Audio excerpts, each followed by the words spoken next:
그러자 유대인들이 이에 대응해 그분께 말했다. 네가 이것들을 하니 어떤 표적을 우리에게 보이겠느냐? 예수님께서 그들에게 응답하셨다. 이 전을 허물어라. 그러면 3일 안에 내가 그것을 일으킬 것이다. 그러자 유대인들이 말했다. 46년간 이 전이 건축되었다. 그런데 네까짓게 3일 안에 그것을 일으키겠느냐? 그러나 그분은 그 전, 즉 자신의 몸에 대해 말씀하신 것이었다. 자, 그분이 죽은 자들로부터 일어나셨을 때 제자들은 그것이, 즉 이것을 그분이 말씀하셨던 것이 생각났다. 그리고 그들은 성경을, 또한 예수님께서 말씀하신 그 말씀을 믿었다. 헬라 원문직역 요한복음 2장 18에서 22절. 정치개혁은 교회개혁에서 출발합니다. 교회가 통렬한 자기반성과 참회, 그리고 이에 수반하는 교회개혁을 하지 않는다면 교회가 외치는 정치개혁은 그저 위선자들의 말잔치일 뿐입니다. 자신들의 특권이 침해될까봐 발악하는 협작꾼들의 토악질일 뿐입니다. 반스 목사 전아무개가 주도하는 집회가 이 나라 정치를 개혁하는 데 도움이 될까요? 아닙니다. 이런 사람들 때문에 오히려 하나님 나라의 정신과 원리는 오해받고 외면받고 비웃음거리가 됩니다. 이들은 양치기 소년입니다. 이들 때문에 진짜들의 경고가 가려집니다. 예수님께서는 자주 깨어 있으라 말씀하셨습니다. 그런데 깨어 있으라는 말씀이 잠을 자지 말라는 뜻일까요? 그렇지 않습니다. 시대 흐름을 주의 깊게 살펴봐라, 분별해라, 예측해라. 그리고 미래의 전개될 상황에서 그리스도인으로서 너희가 어떻게 행동해야 할지 지혜롭게 결정해라, 그 뜻입니다. 이는 누가복음 21장 36절에서도 잘 드러납니다. 누가복음 21장에서 예수님께서는 종말에 있을 일들에 대해 말씀하시고 그 마무리로 36절에서 제자들에게 이렇게 권면하십니다. 이는 우리 모두에 대한 권면이기도 합니다. 그러므로 너희는 이루어져야 할 이 모든 일들에서 너희가 빠져나올 수 있도록, 그리고 인자 앞에 설 수 있도록 간구하며 어느 때이든지 깨어 있어라. 성경에서 피하다, 도망하다는 의미로 주로 사용되는 단어는 페우고입니다. 그러나 여기서는 다른 단어 ek페우고가 사용됩니다. 훨씬 긴박한 단어입니다. 빠져나오다, 탈출하다라는 의미의 단어입니다. 깨어있지 않으면 위험을 예측할 수 없습니다. 갑작스런 재난에서 탈출할 수 없습니다. 그리스도인의 시대를 분별하는 사람들입니다. 바르게 판단하고 바르게 행동하는 사람들입니다. 이 시대에 우리가 반드시 주목해야 할 책이 있습니다. 오길남의 잃어버린 딸들, 오혜원 주원이라는 책입니다. 이 책은 오늘날 우리 사회를 진단하는 시금석입니다. 내용을 간략하게 소개하면 이렇습니다. 오길남은 1942년생으로 서울대 동문과를 나왔고 1970년 프리드리에버트 재단장학생으로 서독 유학을 합니다. 1974년 제독간호사였던 신숙자와 결혼해 1976년 9월 17일 서독 킬에서 첫째 딸 혜원을, 1978년 6월 21일 둘째 딸 규원을 얻게 됩니다. 1980년 서독에 정치 망명을 하게 되고 1985년 브레멘 대학에서 마르크스 경제학으로 박사학위를 받습니다. 그리고 그해 말 베를린에서 김종환의 주선으로 북한 공작원을 만납니다. 이들의 공작과 권유로 월북을 고민하던 오길남은 음악가 윤 이상으로부터 편지를 받습니다. 간신망고 끝에 학위를 취득한 것을 축하합니다. 이제는 민족 통일운동에 적극적으로 나서야 할 때라고 생각하고, 그러니 북한으로 가서 그동안 배운 지식을 동포를 위해 썼으면 하오라는 메시지의 편지였습니다. 아울러 친북학자들로부터 월북을 간접적으로 권유받게 됩니다. 오길남은 공작의 결과 서서히 북한을 유토피아로 생각하기 시작합니다. 사회주의자여 친북인사였던 서독의 게이르하르트 브라이덴슈타인 목사의 책 역시 그에게 북한에 대한 환상을 심어줍니다. 아울러 오길남을 친형제처럼 대했던 김종환이 오길남에게 메시지를 전합니다. 북한에서는 오 박사를 경제학자로 무겁게 쓰려고 모셔가려 하고 있어 라는 메시지였습니다. 마침내 오길남은 아내의 반대를 무릅쓰고 가족을 데리고 북한으로 들어갑니다. 이상이 오길남의 월북에 대한 짧은 이야기입니다. 한 어리석은 남자의 이야기, 자신의 가족을 죽음으로 몰아놓은 남자의 이야기입니다. 그런데 그의 이야기가 어떻게 마무리되는지 살펴보기 전에 먼저 우리가 생각해야 할 게 있습니다. 그것은 당시의 시대상과 오길남 주변의 사람들에 관한 것입니다. 자, 우리는 다시 이승만 시대로 돌아가야 합니다. 우리나라에서 정치 이야기를 하는 것은 위험합니다. 우리 사회에는 진영 논리만 있기 때문입니다. 그 누구도 진실을 보려고 하지 않습니다. 그러나 진실을 대면해야 합니다. 진실은 쓰라립니다. 그 쓰라린 진실을 직시하는 것이 용기요, 그래야 이 나라에 희망이 있습니다. 이미 앞에서 말씀드린 것처럼 이승만은 이 땅에 자유민주주의의 토대를 놓은 인물입니다. 제주 4.3 사태와 여순 사건은 분명 우리나라의 체제를 결정짓는 체제전쟁, 이데올로기 전쟁이었습니다. 무고한 희생이 있었지만 우리 남한만이라도 자유민주주의 체제를 확립한 것은 진정 하나님의 은혜였습니다. 그러나 그 다음 이야기들은 그리 긍정적이지 않습니다. 이승만은 1948년 7월 24일 대한민국 초대 대통령에 취임합니다. 그가 잘한 점, 농지개혁에 대해서는 이미 앞서 말씀드렸습니다. 그러나 그에게는 과오도 있었습니다. 그의 이후 국정운영이 불법개헌과 불법선거로 얼룩졌기 때문입니다. 1954년의 4.4 5.입 개헌은 그 일례입니다.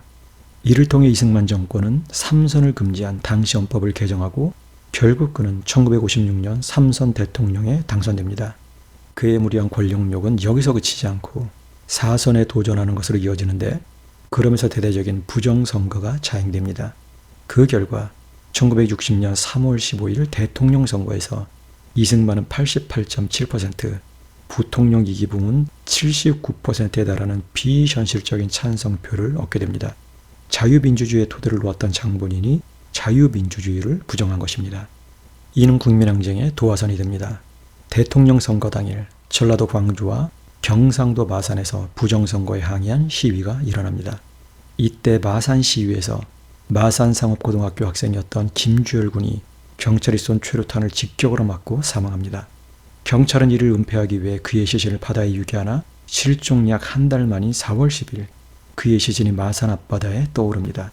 이에 격분한 마산 시민들에 의해 4월 11일 마산 2차 시위가 발생합니다. 4월 18일에는 고려대학교 학생들이 그리고 4월 19일에는 전국에 걸쳐 시위가 일어납니다. 이때 전국에서 100여 명의 사망자가 발생합니다. 군대까지 등을 돌리자 결국 4월 26일 이승만 대통령이 하야를 발표하고 시민들에 의해 파고다 공원의 이승만 동상은 철거됩니다. 그리고 그는 5월 29일 하와이로 망명합니다. 4.19 혁명의 정신은 서울대 물리대 학생회의 4월 혁명 제1 선언문에 잘 드러나 있습니다. 일부만 소개하면 이렇습니다. 우리의 지성은 암담한 이 거리의 현상이 민주와 자유를 위장한 전체주의에 표독한 전횡에 기인한 것임을 단정한다. 물은 모든 민주주의의 정치사는 자유의 투쟁사다. 근대적 민주주의의 근간은 자유다. 우리에게서 자유는 상실되어 가고 있다는 것을, 아니 송두리째 박탈되고 있다는 것을 우리는 이성의 해안으로 직시한다. 이제 막 자유의 전장에 불이 붙기 시작했다. 권력의 마수 앞에 언론, 출판, 집회, 결사 및 사상의 자유의 불빛은 부식한 전제 권력의 악랄한 발악으로 하여 깜빡이던 빛조차 사라졌다. 역사는 아이러니로 가득합니다. 해방정국의 이승만은 자유민주주의의 신봉자였습니다. 그런 점에서 4.19 혁명에 참여한 젊은이들은 청년 이승만들이었습니다. 이들에 의해 노역에 사로잡힌 자유민주주의를 왜곡하고 파괴한 이승만은 권자에서 쫓겨났습니다. 이후 자유당은 몰락하고 민주당이 정권을 장악합니다. 1960년 8월 윤보선이 제4대 대한민국 대통령이 되고 장면은 국무총리가 됩니다. 그러나 이들은 구파와 신파로 나뉘어 대립합니다. 사회적 혼란은 계속됩니다. 대한민국은 시위공화국이 됩니다. 자유에 대한 4.19 혁명의 정신은 사라지고 그 자리를 무질서와 혼란이 대신합니다. 당시 우리 사회는 자유를 누릴 만큼의 성숙한 시민의식, 근대화된 시민의식을 결여하고 있었습니다. 당연히 일부 지식인들과 시민들을 중심으로 한국에도 제3세계 군사 쿠데타 같은 것이 필요하다는 분위기가 생겨납니다. 1961년 박정희가 5.16 군사 쿠데타를 일으킵니다. 당일 유무선 대통령을 갈팡질팡하고 군 통수권자인 장면 총리는 수녀원으로 도망갑니다. 그렇게 박정희의 군사 쿠데타가 성공합니다. 이때 서울대 학생회는 이를 4.19 혁명의 정신을 계승한 군사혁명으로 환영합니다. 박정희는 1961년에서 63년까지 국가재건 최고회의의장 및 대통령 직무대행을 하고 1963년 12월 대한민국 제5대 대통령에 취임합니다. 그는 이때부터 1979년까지 총 5대에 걸쳐 대통령직을 수행합니다. 박정희는 자신의 정권을 연구하기 위해 1972년 유신헌법을 통과시킵니다.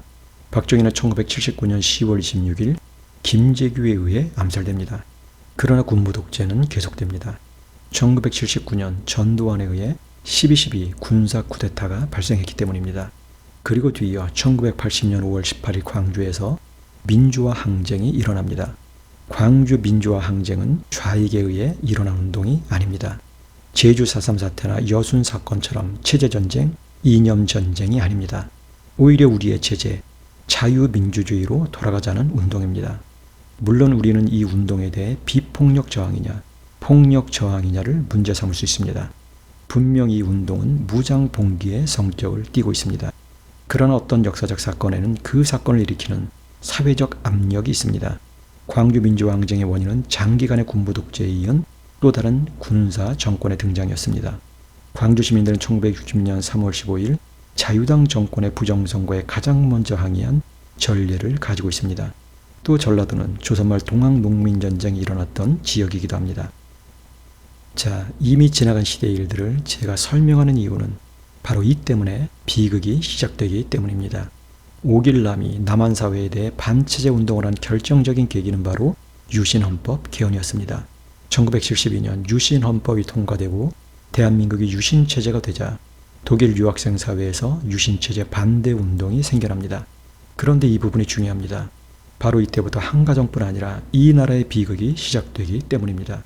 1974년 3월 1일 서독에서 송두율, 강동구, 김길순, 배동인, 오길남 등이 주도하고 독일 유학생 65명이 참여한 민주사회 건설 협의회가 발족합니다. 그런데 비극은 이들 주류 인사들이 친북, 종북, 주사파 세력이었다는 점입니다. 심지어 오길남이 자신을 북한으로 보낸 김종환을 만난 게 바로 이 운동을 할 때입니다. 김종환의 성균관대를 나와 서독으로 왔고 평소 오길남 가족을 친형제처럼 도와주었기 때문에 오길남은 그가 북에 보섭된 공작원이라 의심할 수 없었습니다. 오길남은 입국하고 나서야 비로소 그들의 실체를 알게 됩니다. 송두율이 이미 북한을 왕래하고 있었다는 사실, 김종환이 사실은 북한 공작원이라는 사실, 심지어 윤희상이 주체사상 신봉자라는 사실을 그는 북한에 들어가서야 알게 됩니다. 돌이키기에는 너무 늦은 것이지요. 오길남을 북으로 보낸 것은 북한의 마수, 김종환의 공작, 오길남 자신의 어리석은 판단, 자유당 정권의 부패, 5.16 군사쿠데타, 유신체제, 광주 시민학살, 또 다른 군부 독재라는 역사적 비극이 총체적으로 작용한 결과였습니다. 그러나 가장 결정적인 원인은 소위 지식인 집단의 사회주의에 대한 망상이었습니다. 이것은 집단망상, 집단광기였습니다. 오길남 집단망상의 노예였습니다. 그 망상에 끌려 자신이 위대한 조국 건설, 조국 통일에 기여할 수 있다는 근거 없는 낙관론에 빠져 1985년 말 그는 가족을 이끌고 북한으로 들어갑니다. 그러나 그 망상이 깨지는 데는 오래 걸리지 않았습니다. 북에서 그와 그의 가족은 3개월의 초대서 생활을 마치고 평양으로 들어갑니다. 그리고 오길남은 칠보산 연락소에서 대남 방송 요원으로 일하게 됩니다. 그러면서 그는 북한이 사실은 주체 사상을 교리화한 거대한 광신사회이며 북한 전체가 감옥이라는 사실을 깨닫기 시작합니다. 그의 글을 인용하면 이렇습니다. 나는 입국하기 전 북한이 이 지경인 줄은 몰랐다. 그러나 내 눈에 비친 북한은 온통 김일성 주체사상 일색이었다. 그야말로 북한은 사이비 종교의 광신적인 집단이나 마찬가지였다. 주민들의 생활은 직장 단위에서 초급당 또는 직명의 통제를 받고 다시 가정 단위에서는 인민반장, 부반장에 의해 통제받고 있다. 인민반장과 부반장은 사회안전부의 지시를 받는다. 이 통제를 벗어나면 겨우 살아남기 위한 의식주의 수단도 주어지지 않는다. 게다가 주민들은 김일성 주체사상에 입각하여 수령에 대한 무조건 복종을 강하게 받는 정치사상의 주입식 반복 교육으로 의식이 흐려지고 창조성이 없어졌으며 자주성을 빼앗겨버렸다. 또 김일성과 김정일은 자신들을 위협하는 세력이 생겨나고 결집하는 것이 두려워 주기적으로 권력 구조를 개편하고 반대 세력의 태동을 씨앗부터 없애버리는 소위 스탈린식 방법을 쓰고 있다. 북한 주민에 의해 김일성의 체제가 붕괴될 수 있다는 생각과 바람은 한낱 환상에 불과할 것이다. 그는 얼마 안가 독일 유학생을 보섭해 월북시키는 공작원으로 선택됩니다. 그는 초대소에서 밀봉 교육을 받게 되는데 자살하라, 그리하여 위대한 수령님의 품에서 영생하라는 내용의 반복 학습이었습니다. 이는 북한식 가미카제라 할 수 있습니다. 북한은 일본의 천황제를 계승 발전 심화시킨 악랄한 천황제 국가입니다. 그의 아내 신숙자는 오길남에게 서방세계에 도착하면 도망치라고 당부합니다. 그리고 3개월 안에 식구들을 북한에서 빼내달라고 부탁합니다. 오길남은 1986년 11월 10일 평양을 떠납니다. 그리고 12월 20일 덴마크 코펜하겐에서 탈출에 성공합니다. 이후 그는 윤희상과 송두율에게 전화해 가족의 석방을 부탁합니다. 또 브라이덴슈타인 목사를 찾아가 가족의 석방을 애원합니다. 그는 북에 사과문을 쓰기도 하고 북한 공작원에게 전화를 걸어 가족의 석방을 사정하기도 합니다. 또 김정환에게 전화를 하기도 합니다. 그러나 그에게 들려온 말은 개새끼, 내가 개새끼의 새끼들과 무슨 관계가 있다고 그러는 거야? 였습니다. 송두일은 사람들에게 오길남이 북에 들어갔다가 탈출함으로써 민족 통일운동에 악영향을 끼쳤다고 말하고 다닙니다. 윤희상은 여러 차례에 걸쳐 오길남에게 다시 북으로 돌아가라고 권유합니다. 브라이덴슈타인은 친북 인사들에게 북에 가족을 내보내면 오길남이 가족과 함께 남한으로 갈 우려가 있으니 가족을 인질로 잡아두어야 한다고 충고합니다. 마침내 오길남은 윤희상에게 자신이 북으로 들어갈 테니 가족은 북한에서 나오게 해달라고 부탁합니다. 그러나 윤희상은 거절합니다. 그때 윤희상의 말을 한 부분만 소개하면 이렇습니다. 나는 인도적인 차원에서 당신을 도와주려고 했어. 당신은 조선의 내부 사정을 들여다보고 연락소 비밀을 빼내가지고 달아났소. 당신은 미제의 고용 간첩이나 다름없소. 더 이상 당신을 보고 싶지 않소. 나가시오. 사람에게 마지막으로 남아야 할 것은 양심이요. 우리나라 김아무개처럼 자칭 살아있는 양심이요 사회주의자 목사인 브라이덴슈타인은 주위 사람들에게 오길남은 개돼지, 집단 수용소라도 네 가족이 함께라면 행복할 텐데 라고 떠들고 다닙니다. 오길남은 끝내 가족을 구출해내는데 실패합니다. 그의 가족은 요덕 정치범 수용소에 감금되었고 아직 생사가 불분명합니다. 한 가족을 비극으로 밀어넣은 것은 분명 사회주의자들과 주체사상 신봉자들의 집단 망상, 집단 광기였습니다. 오길남은 그 망상에 휘말려 들어간 어리석은 한 인물이었습니다. 그런데 더욱더 안타까운 것은 동일한 사건이 지금 대한민국에서 재현되고 있다는 사실입니다. 그것도 국가 차원에서 말입니다. 김영삼 정부 시절 정부 인사들은 주로 우익 민주화 운동 세력이었습니다. 반면 김대중 정부 시절에는 우익 인사들이 퇴출되고 사회주의자들이 그 자리를 차지하기 시작합니다. 그리고 노무현 정부 시절에는 주사파 인사들이 실무진에 등용되기 시작하더니 현 문재인 정부는 주사파가 주류입니다. 브레인은 문정인입니다. 그런데 현 주사파 사회주의 세력의 의식구조는 오길남의 월북 탈북 당시 제독 친북 인사들의 의식구조 그대로입니다. 당시 사회주의자, 주사파, 간첩, 좌파 목사들이 오길남을 조국과 민족의 배신자로 낙인 찍었듯 오늘날 주사파 사회주의 정권은 탈북자들을 조국과 민족의 배신자로 간주하고 있습니다. 현 정권이 탈북자 단체, 북한 인권단체들을 다양한 방식으로 탄압하고 있다는 사실은 공공연한 비밀입니다. 통영에서 윤희상을 기리는 통영 국제음악제가 열리는가 하면 송두일의 책이 버젓이 팔려나가고 있습니다.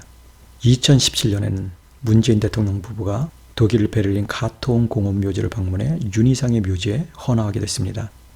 7, 80년대 오길남 주변인들은 북한 김일성교 집단과 공생 관계였습니다. 이들은 북한을 제 집 드나들듯 드나들면서 공산 귀족의 대우를 받았습니다.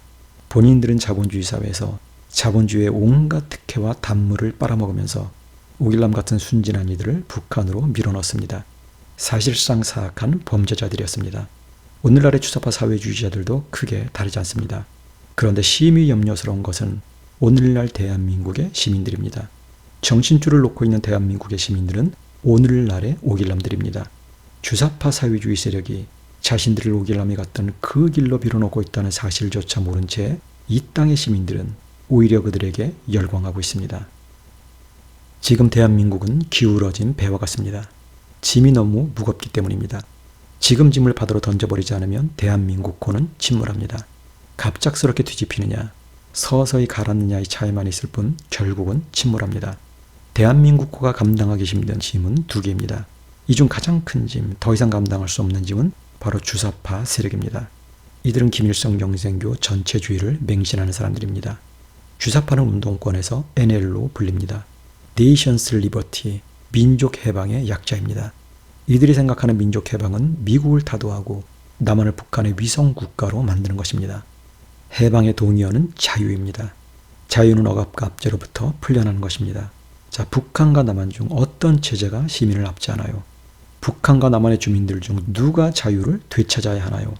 바로 북한입니다. 그런데 남한을 해방시켜야 한다니요. 주사파는 분명 집단 망상에 빠져 있습니다. 너무나 큰 짐입니다. 주사파의 뒷배 북한은 역사상 가장 무시무시한 종교 정치 체제입니다. 이는 북한의 유일사상 10대 원칙만 살펴봐도 알 수 있습니다. 이 원칙은 북한판 10계명이라 할 수 있습니다. 이 원칙은 모두 위대한 수령 김일성 동지로 시작합니다. 특히 제8조를 살펴볼 필요가 있습니다. 제8조, 위대한 수령 김일성 동지께서 안겨주신 정치적 생명을 귀중히 간직하며 수령님의 크나큰 정치적 신임과 배려에 높은 정치적 자각과 기술로서 충성으로 보답하여야 한다. 8조의 부연 설명 일부분을 소개하면 이렇습니다. 정치적 생명을 제1생명으로 여기고 생명의 마지막 순간까지 자기의 정치적 신념과 혁명적 지조를 굽히지 말며 정치적 생명을 위해서는 육체적 생명을 초기와 같이 바칠 수 있어야 한다. 혁명 조직을 귀중히 여기고 개인의 이익을 조직의 이익에 복종시키며 집단주의 정신을 높이 발휘하여야 한다. 북한 체제는 북한 주민들을 노예화하는 종교 정치 체제입니다. 전체주의, 집단주의 체제입니다. 집단을 위해 자살 폭탄 테러도 서슴지 않는 IS만큼이나 위험한 광신의 체제입니다. 그런데 주사파 세력은 그런 북한 체제를 옹호하고 지지하며 지원합니다. 여기에 비주류, 인민민주주의, PD 계열의 인사들 역시 가담합니다. 법무부 장관 조국이 이 계열입니다. 현 정부의 사람 중심은 사실 인민민주주의의 노동해방과 같은 개념입니다. 여기서 사람은 명분상 프롤레타리아 계급, 실제로는 혁명가 계급입니다. 분명 이들은 북한 김일성교 집단이 북한 주민들을 쇠뇌하고 노예화하고 집단화 조직화했던 노선을 답습하고 있습니다. 이들의 정치는 한마디로 노예화 정치입니다.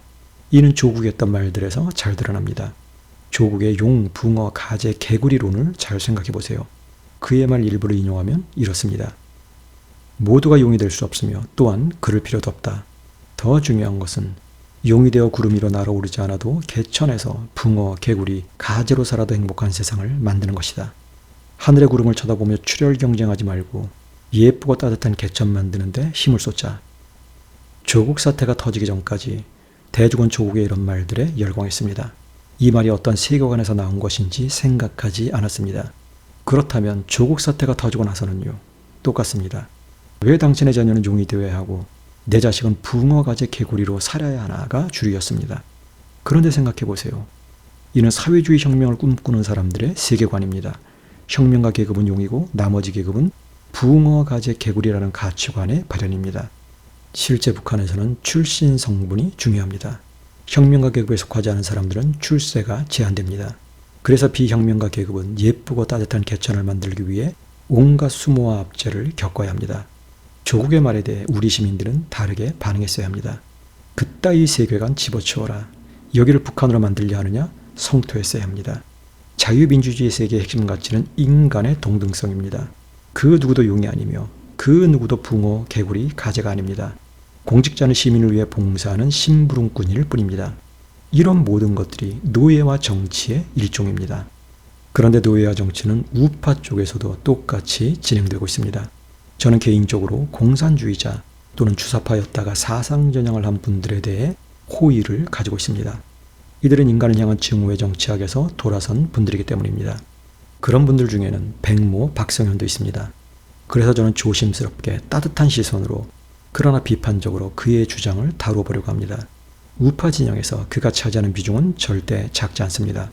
골수 공산주의자였다가 사상전향을 했고 지금은 누구보다 열렬히 자유민주주의 체제를 위해 헌신하고 있기 때문입니다.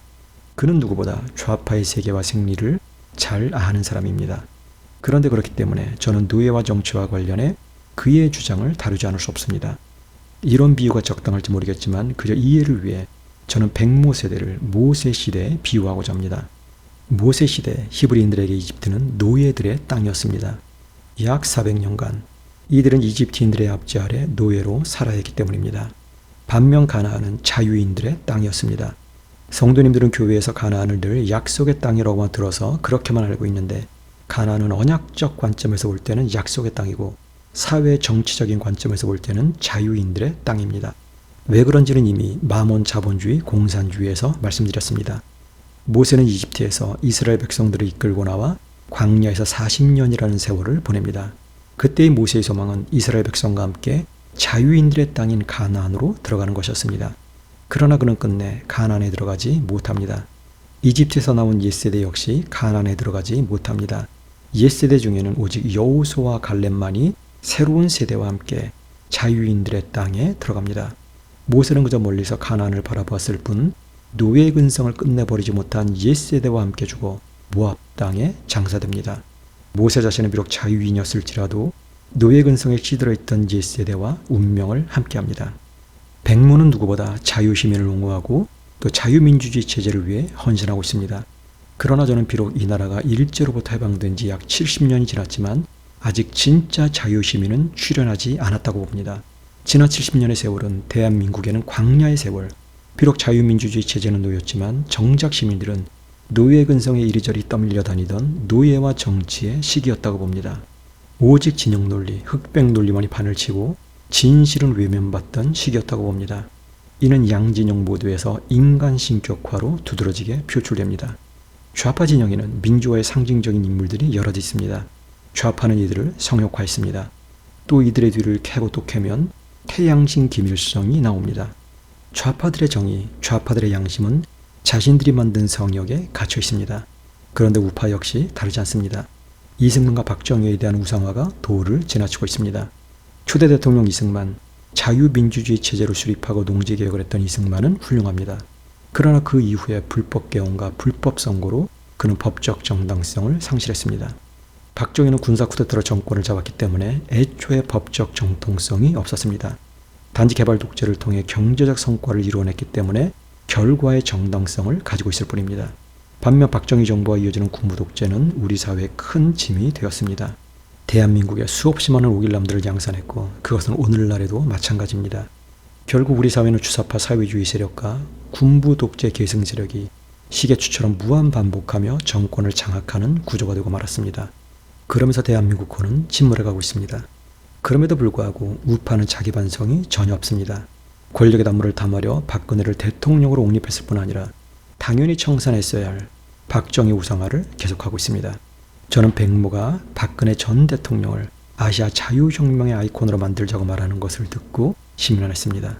군사 쿠데타, 군부 독재, 여전히 자기 반성 없는 그 계승 세력과 자유가 어떻게 조화되는지 저는 전혀 모르겠습니다. 그 시대는 개발 독재가 필요했다고요? 예, 저도 동의합니다. 그러나 그 시대는 끝났습니다. 지금 우리는 전혀 다른 시대를 살고 있습니다. 지난 서울시장 선거에서 저는 여러 후보들의 인터뷰를 찾아 시청했습니다. 문재인 정부가 들어서면서 여러 걱정에 앞서 특히 야권 주자 중 한 사람의 인터뷰를 주의 깊게 보았습니다. 그런데 그때 저는 충격을 받았습니다. 당시는 드루킹 댓글 조작 사건 때문에 말들이 많았던 시점이었습니다. 사회자의 질문은 드루킹 댓글 조작에 관한 게 아니라 국정원 댓글 조작 사건에 관한 것이었습니다.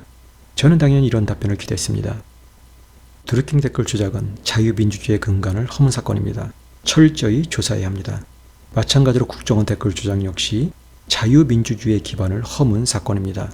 저는 이 부분에 대해 통렬히 반성합니다. 저는 우파의 한 사람으로서 다시는 이런 일이 재발하지 않도록 최선을 다하겠습니다. 저의 이런 기대가 잘못된 것일까요? 아닙니다. 자유민주주의의 소중함을 아는 사람이라면 이는 당연한 기대입니다. 그러나 그의 답변은 이외였습니다. 국정원은 그럴 수 있다였습니다. 여기 어디 통렬한 자기 반성이 있나요? 군사 독재 시절의 망령만이 어른거릴 뿐이죠. 이런 상황에 상식과 이성을 가진 보통 시민들이 우파 인사들의 이야기에 귀를 기울일까요? 그들이 외치는 자유에 진정성이 있다고 생각할까요? 아니요. 자기 반성 없는 여전히 노예와 정치에 목을 매는 그 우파는 제대로 된 우파가 아닙니다. 지금 우파는 한마디로 잡동사니 우파입니다. 심지어 현 야당의 현역 국회의원 중에는 김정은 서울 방문 시 국회 연설을 하게 하자는 정신머리 나간 사람도 있습니다. 전체주의와 사교체제에 대해 이들은 그 어떤 거부감도 경계심도 없습니다. 제 눈에는 이들이 자유민주주의 체제의 수호자로 보이지 않습니다. 그저 잡동사니로 보일 뿐입니다. 이들은 여전히 인간 우상화, 즉 노예와 정치에 목을 매고 있습니다. 이는 시대착오입니다. 백모는 달랐어야 합니다. 박근혜가 아시아 자유혁명의 아이콘이라는 백모의 말에 저는 동의하지 않습니다. 영어 아이콘은 헬라어 에이콘에서 왔습니다. 차용어입니다. 형상이라는 뜻입니다. 성경에서 아이콘이 처음으로 등장하는 곳은 하나님의 인간 창조와 관련해서입니다. 창세기 1장 26, 27절에서입니다. 26절 하나님께서 우리가 사람을 우리의 형상으로 만들자고 말씀하실 때, 또 27절 하나님께서 사람을 그분의 형상으로 창조하셨다는 대목에서 형상이라는 단어가 등장합니다. 형상은 히브리어로 젤렘이고 헬라어로 에이콘, 영어로 아이콘입니다. 그런데 구약 성경에서 이 형상이라는 단어는 다른 의미로도 사용됩니다. 바로 우상이라는 뜻입니다. 즉 히브리어 젤렘은 형상과 우상 두 의미를 모두 가지고 있습니다. 이것은 결코 우연이 아닙니다. 인류는 원래 하나님의 형상으로 만들어졌습니다. 즉 하나님의 아이콘, 자유의 아이콘으로 만들어졌습니다. 그러나 아담과 하와의 타락은 모든 것을 바꿔버렸습니다. 인간은 여전히 하나님의 아이콘이기는 하나 하나님의 흔적만 남은 아이콘입니다. 타락이 전 아담은 죄를 지을 수도 짓지 않을 수도 있는 자유의 아이콘이었지만 타락 이후 인류는 죄에 속박된 노예의 아이콘입니다. 바로 이 지점에서 우상이 등장합니다.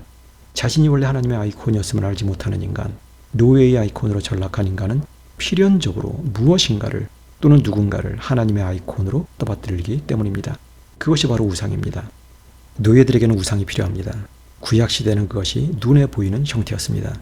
그러나 신약시대 이후 이름보다 교묘한 형태를 띠게 됩니다. 그 우상은 하나님을 배제한 신념의 형태를 띠기도 하고 그 신념을 지닌 사람의 형태를 띠기도 합니다. 좌파나 우파 모두 사람들의 이런 심리를 교묘히 이용하고 있습니다. 주체사상, 체계발화, 대깨문, 조국 띄우기 등등 이 모든 것들은 우상화 정치, 노예화 정치의 일종입니다. 박근혜 아시아 자유혁명 아이콘 주장도 마찬가지입니다. 특정인을 우상화하게 되면 필연적으로 누군가는 그의 정신적, 정치적, 사회적, 문화적 노예가 될 수밖에 없습니다. 이는 인류 모두가 하나님의 아이콘, 자유의 아이콘이었다는 하나님의 창조 질서에 역행하는 것입니다. 우리는 지지난 강의에서 예수님의 성전 정화 사건에 대해 살펴봤습니다. 노예와 정치와 관련해 우리는 성전 정화 사건 후반부를 살펴볼 필요가 있습니다. 요한복음 2장 18에서 22절을 보면 예수님께서 예루살렘 성전들을 밧줄로 된 채찍으로 뒤집어엎자 유대인들은 예수님께 강력히 항의합니다. 그러자 유대인들이 이에 대응해 그분께 말했다. 네가 이것들을 하니 어떤 표적을 우리에게 보이겠느냐? 예수께서 그들에게 응답하셨다. 이 전을 허물어라. 그러면 3일 안에 내가 그것을 일으킬 것이다. 그러자 유대인들이 말했다. 46년간 이 전이 건축되었다. 그런데 내까지께 3일 안에 그것을 일으키겠느냐? 그러나 그분은 그 전, 즉 자신의 몸에 대해 말씀하신 것이었다. 자, 그분이 죽은 자들로부터 일어나셨을 때 제자들은 그것이, 즉 이것을 그분이 말씀하셨던 것이 생각났다. 그리고 그들은 성경을, 또한 예수님께서 말씀하신 그 말씀을 믿었다. 구약시대는 거룩한 것들의 시대였습니다. 즉 성역의 시대였습니다. 성막도 성전도 제사장의 옷도 성전기구들도 음식도 절기로 지정된 날짜들도 온통 거룩한 것들에 둘러싸인 시대였습니다. 그 중에서도 가장 거룩한 것은 성전이었습니다. 성전은 유대인들의 종교, 정치, 문화, 심지어 경제의 중심이었습니다. 유대인들에게 있어 성전은 거룩한 것들, 즉 성역의 압축이요 요약이었습니다. 오늘날도 마찬가지지만 예수님 당시 성역을 건드린다는 것은 죽음을 각오한다는 뜻입니다. 그런데 예수님께서 바로 그 성역 중 가장 중요한 성역, 성전을 건드리신 겁니다.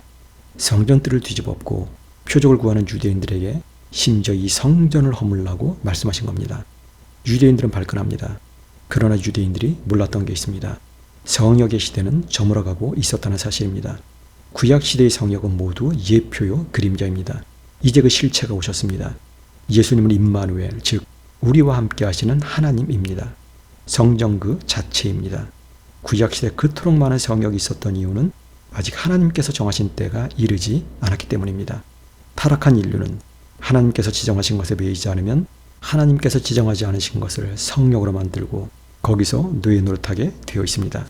그래서 구약시대에는 오실 메시아의 예표로서 하나님의 백성들을 메워놓을 성역이 필요했습니다. 그러나 예수 그리스도께서 오시면서 성역의 시대는 끝났습니다. 진정한 의미에서 자유인들의 시대가 도래했습니다. 성경에서 성전에 해당하는 단어는 두 개입니다. 하나는 히에론, 다른 하나는 나우스입니다. 히에론은 거룩한 곳이라는 뜻입니다. 성전에 대한 보다 우회적인 표현법입니다.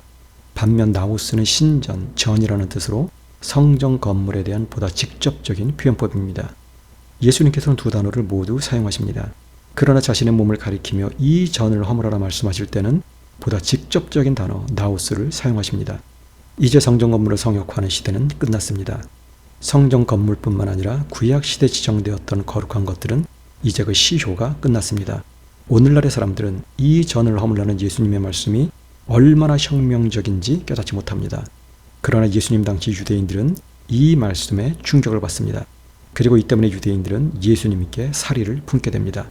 성전을 허물면 나머지 성역도 모두 부정되기 때문입니다.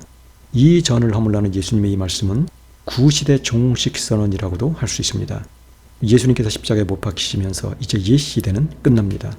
비록 그것이 하나님께서 지정하신 것일지라도 무언가에 얽매였던 삶은 끝이 납니다.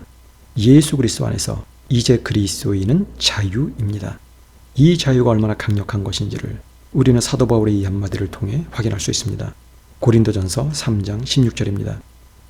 여러분은 여러분이 하나님의 전인 것을, 그리고 하나님의 성령이 여러분 안에 거주하시는 것을 알고 있지 않습니까? 여기서 전은 바로 나우스입니다. 예수님께서 이 전을 허물어라 말씀하실 때 사용하신 그 단어입니다. 이제 성역의 개념이 바뀝니다. 구약시대 성역은 인간 외부에 있었습니다. 그러나 이제는 참된 성전, 예수 그리스도를 믿고 받아들인 사람들 하나하나가 하나님의 전입니다. 즉 그리스도인 하나하나가 바로 성역입니다. 종교개혁자들이 우리에게 일깨워준 것은 그리스도인의 신분에 대한 이 강력한 지식이었습니다. 종교개혁이 진행되면서 중세 내내 인간을 얽매였던 족쇄들, 교황권이라는 성역과 우상, 종교 권력과 세속 권력의 노예와 정치는 산산조각이 납니다. 그리고 이 인식은 근대 자유시민의 정신적 토대가 됩니다. 법 원칙 중에 사적 자체의 원칙이라는 게 있습니다. 네이버 법률용어사전을 보니 이 원칙은 이렇게 정의되어 있습니다. 사법상의 법률관계, 특히 거래는 개인의 자유로운 의사에 따라 결정되어 자기 책임하에 규율되는 것이 이상적이며 사적 생활의 영역에는 원칙적으로 국가가 개입하거나 간섭하지 않는다는 근대 사법의 원칙이다. 여기서 자치는 영어로 오토노미입니다. 이 단어는 헬라어 아우토노미아에서 왔습니다. 원래 의미는 자신의 법 또는 자체의 법입니다. 여기서 독립, 자치, 독선 등의 의미가 발생합니다. 독립은 법과 밀접한 관련이 있습니다. 한 나라가 독립하려면 자기 자신의 법이 있어야 하기 때문입니다. 그래야 그 나라는 스스로를 통치할 수 있습니다. 그런데 사적 자치를 어원학으로 따져보면 재미있는 결론이 나옵니다. 사적 자치란 한 개인이 자신만의 법을 갖는다는 의미가 되기 때문입니다. 이게 좋은 의미로 사용되면 개인의 독립이 되지만 나쁜 의미로 사용되면 개인의 독선이 됩니다. 한 개인이 자신의 법을 갖고 스스로의 삶을 책임지며 다스려간다는 개념은 근대 이전에는 없었습니다.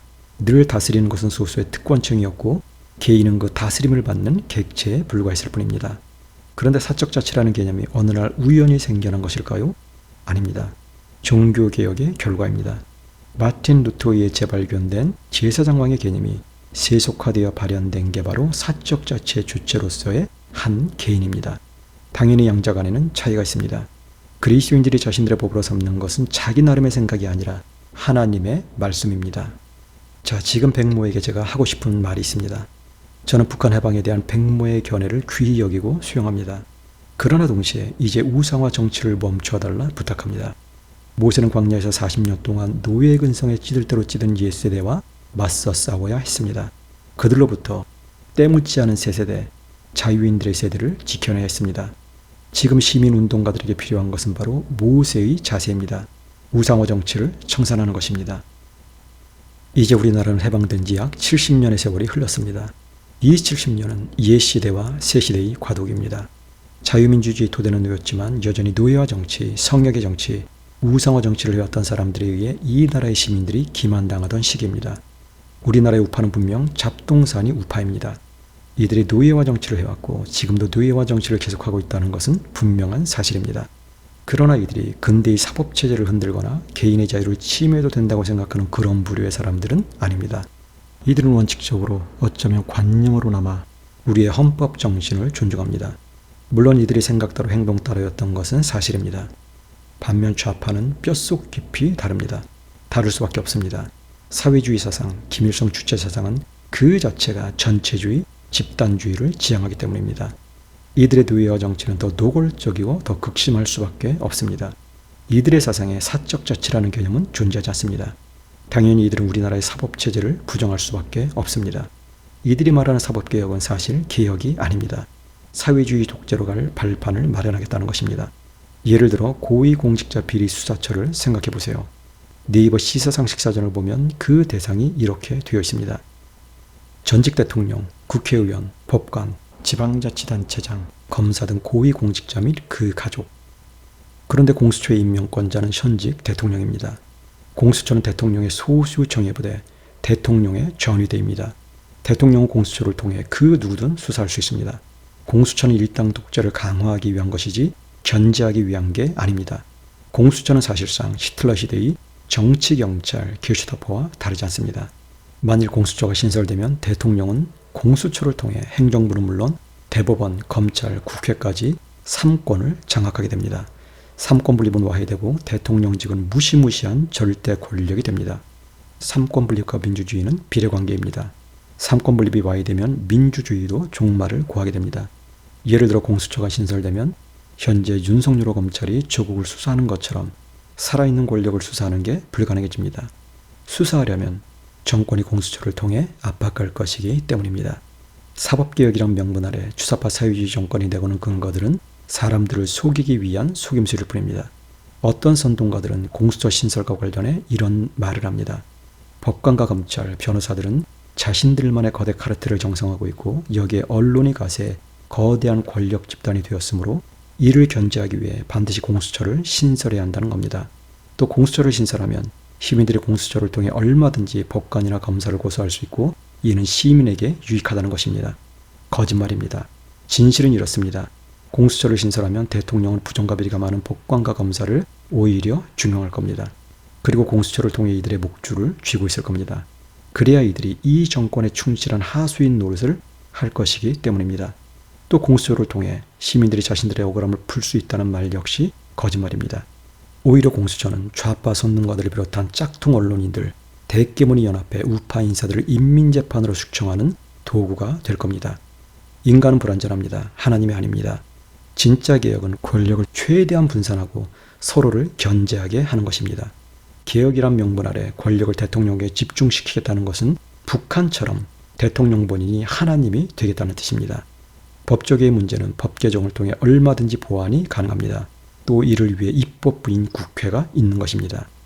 좌파가 집권하면서 또는 그 이전에도 이들이 집요하게 그리고 계획적으로 실천해온 노예화 정치는 그 일을 다 나열하기도 어려울 만큼 다양합니다. 노예화 정치의 최종적인 지향점은 사회주의 독재입니다. 노예화 정치는 이미 나치 괴벨스 같은 짝퉁 언론인 선동부들을 통해서 학자나 작가라는 감투를 뒤집어 쓴 저명 인사들에 의해서 강력한 진지를 구축하고 있습니다. 이들에 의해 혁명가 계급은 우상화되고 이제 사람들은 혁명가 계급의 권력이 집중되는 것을 정의로운 일로 여기고 있습니다. 이들의 전방위 지원 사격 아래 정부는 정부대로 적폐청산, 개혁이라는 명분을 내세워 각 분야의 단체들을 무력화시킴으로써 자유시민의 노예화를 가속화하고 있습니다. 분명히 말씀드리는데 이들이 내세우는 명분에 속아서는 안 됩니다. 명분은 누구나 그럴듯합니다. 심지어 깡패나 사기꾼들도 명분은 훌륭합니다. 중요한 것은 명분이 아니라 그 명분의 결과, 그리고 그 결과가 가리키는 최종적인 지향점입니다.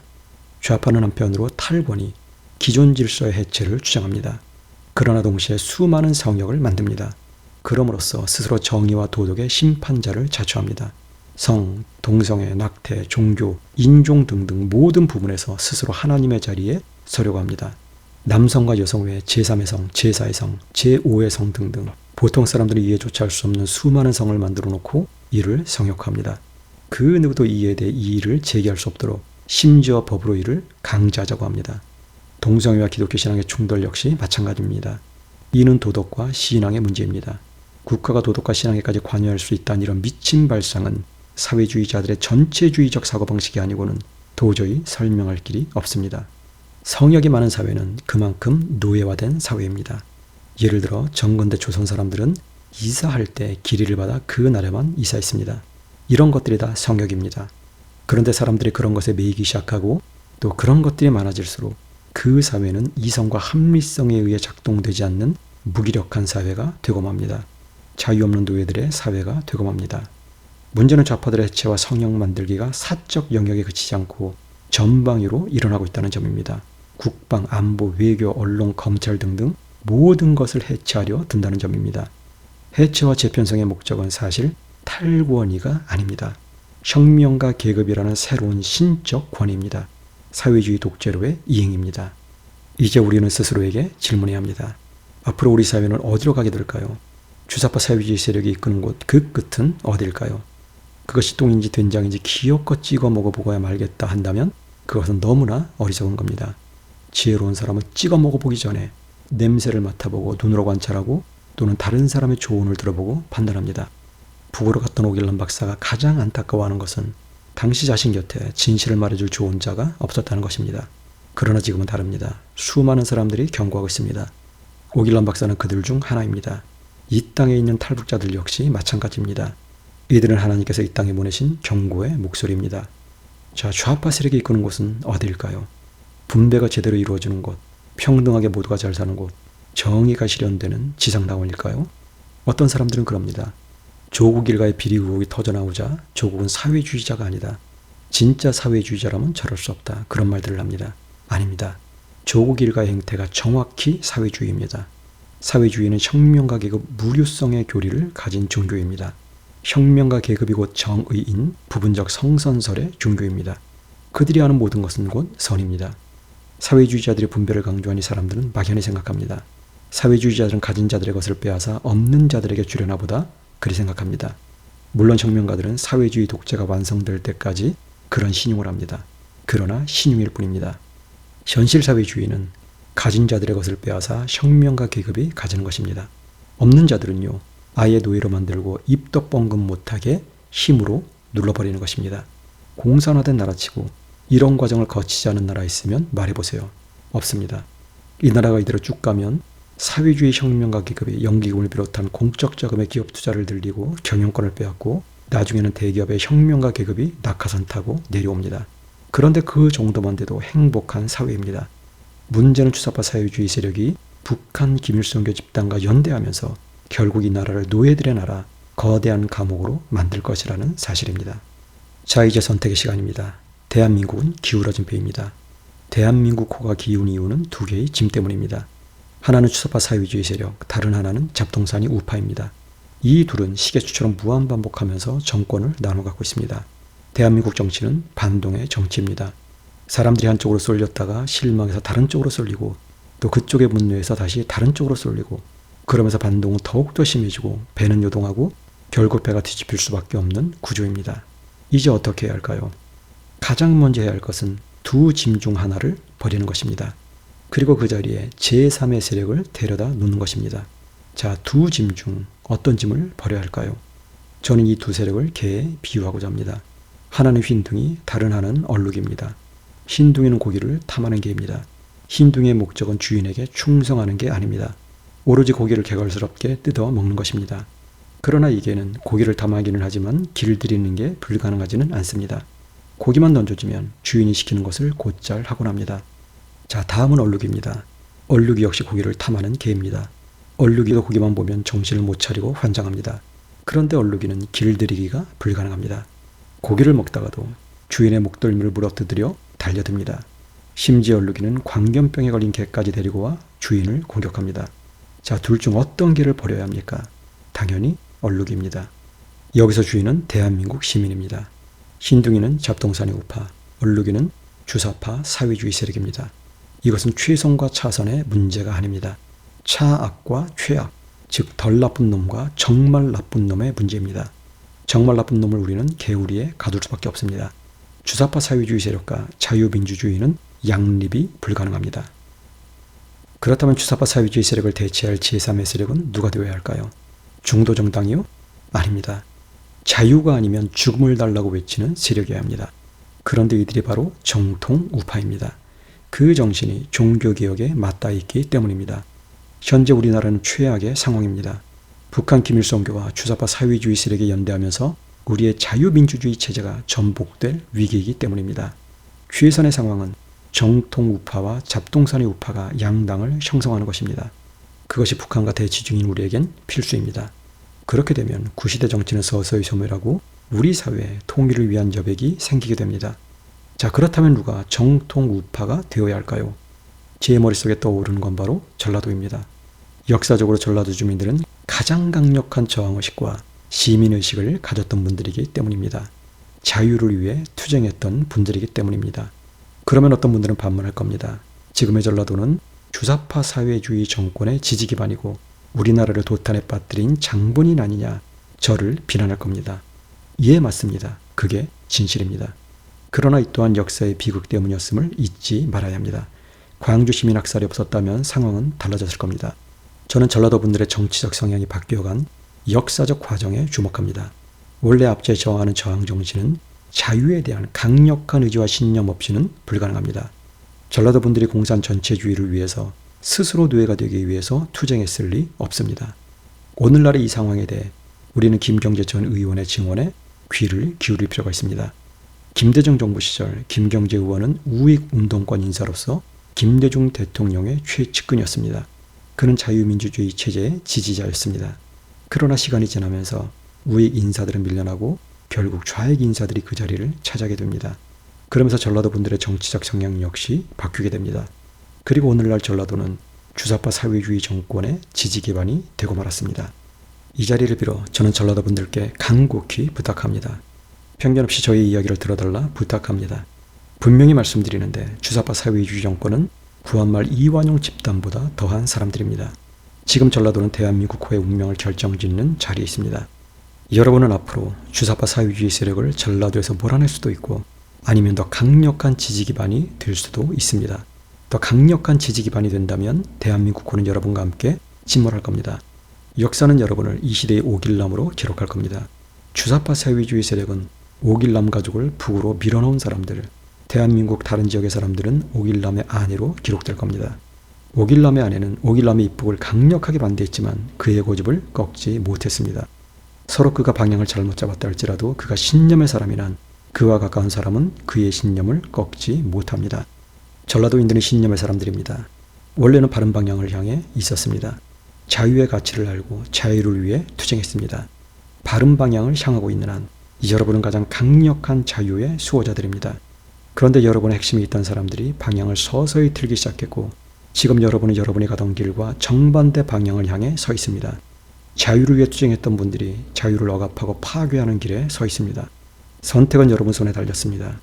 저는 정치혁명, 새로운 정통 우파혁명이 여러분의 손에서 시작되길 소망합니다. 여러분 스스로 전라도 땅에서 주사파 사회주의 세력을 몰아내길 소망합니다. 진짜 자유인들로 구성된 더 이상 노예 근성에 찌들지 않은 새로운 정치 세력을 여러분이 직접 만들어내길 소망합니다. 저는 이 일을 위해 전라도 지역의 교회들이 먼저 깨어 일어나야 한다고 생각합니다. 교회개혁과 정치개혁이 동시에 진행되지 않으면 이 일은 절대 성공할 수 없습니다. 여기서 잠깐 여러분에게 한 가지 분명한 사실을 말씀드립니다. 저는 지금 현재 총선과 관련해 이 이야기를 하는 게 아닙니다. 선거운동하는 거 아닙니다. 우리나라가 반드시 해결해야 할 장기적인 과제, 그러나 시급한 과제에 대해 말씀드리는 겁니다. 자, 계속 읽어나가겠습니다.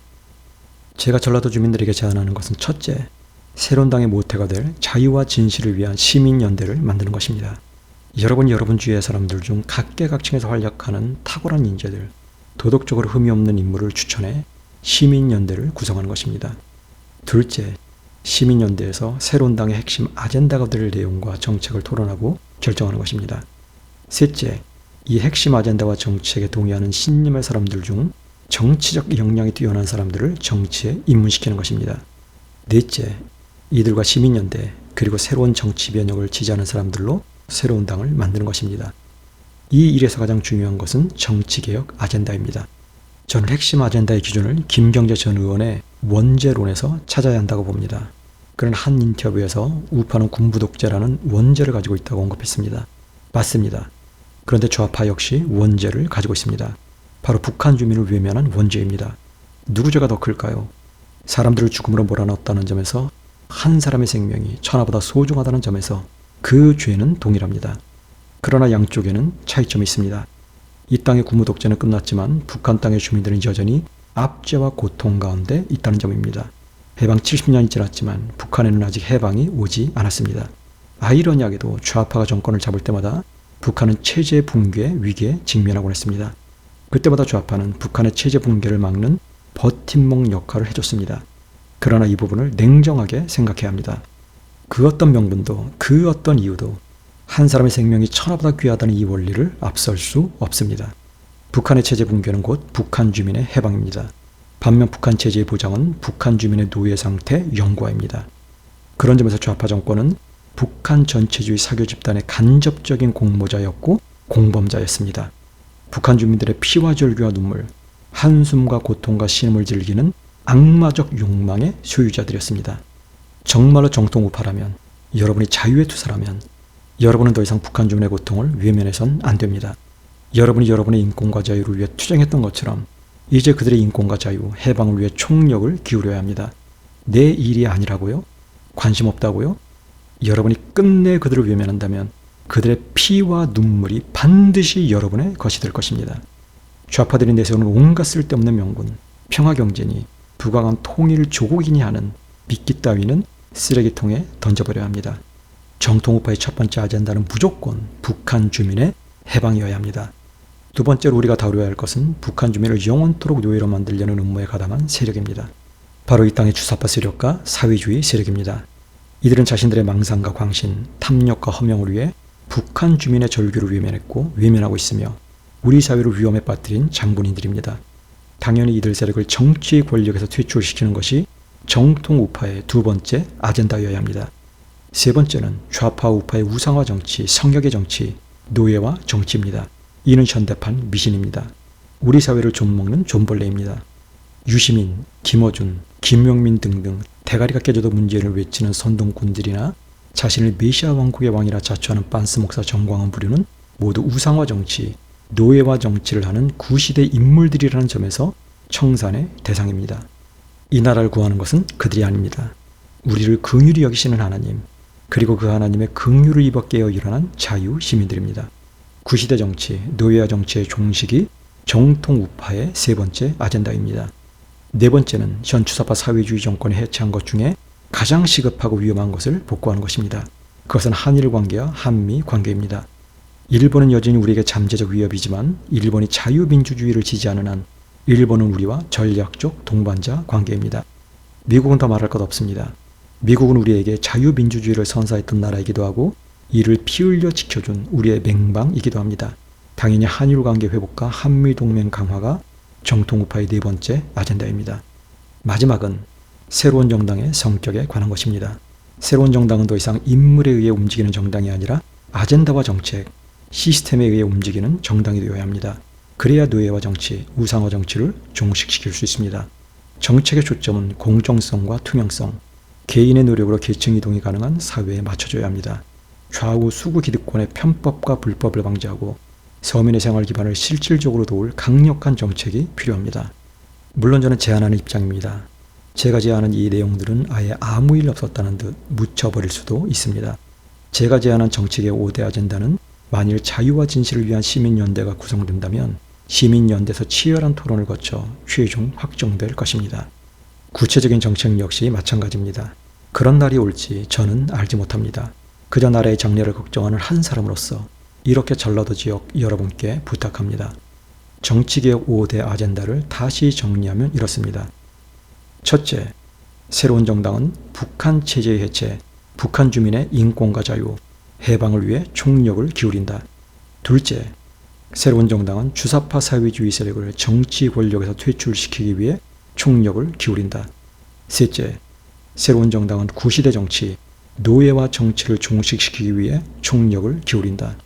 넷째, 새로운 정당은 한일 관계의 복원과 한미 동맹의 강화를 위해 총력을 기울인다. 다섯째, 새로운 정당은 인물 중심이 아니라 정책 중심의 정치를 위해 총력을 기울인다. 우리는 지금 엄혹한 시대를 살고 있습니다. 이 시대에 우리는 막연한 낙관주의를 경계해야 합니다. 좌파의 김정은이 우리에게 평화를 가져다 줄 것이라는 주장도, 우파의 미국이 우리를 구해줄 것이라는 주장도 모두 우리가 피해야 할 자세입니다. 막연한 낙관주의는 우리에게 통렬한 자기반성도, 정직한 현실인식도, 현 정세에 대한 정확한 진단과 처방도, 우리가 감내해야 할 분투와 희생도 그 어떤 것도 불가능하게 만듭니다. 막연한 낙관주의는 망해가는 나라, 망해가는 집단의 심리적 특징입니다. 지푸라기라도 잡아야 고통을 줄일 수 있기 때문입니다. 우리에게 필요한 것은 선지자적 비관주의입니다. 국가의 자세는 최악의 경우를 가정하고 대비하는 것입니다. 좌파 우파 모두 노예와 정치에 함몰돼 막연한 낙관주의만 말하니 이제 시민들이 깨어 일어나야 합니다. 밑바닥에서부터 다시 시작해야 합니다. 저는 이 일에 전라도 지역의 주민들이 선봉에 서주기를 소망합니다. 동학 농민운동 때 그러했듯, 3.15 부정선거 때 그러했듯, 광주 민주화 항쟁 때 그러했듯, 대한민국의 정통 우파 정치혁명이 바로 지금 전라도에서 시작되기를 소망합니다. 기도하겠습니다.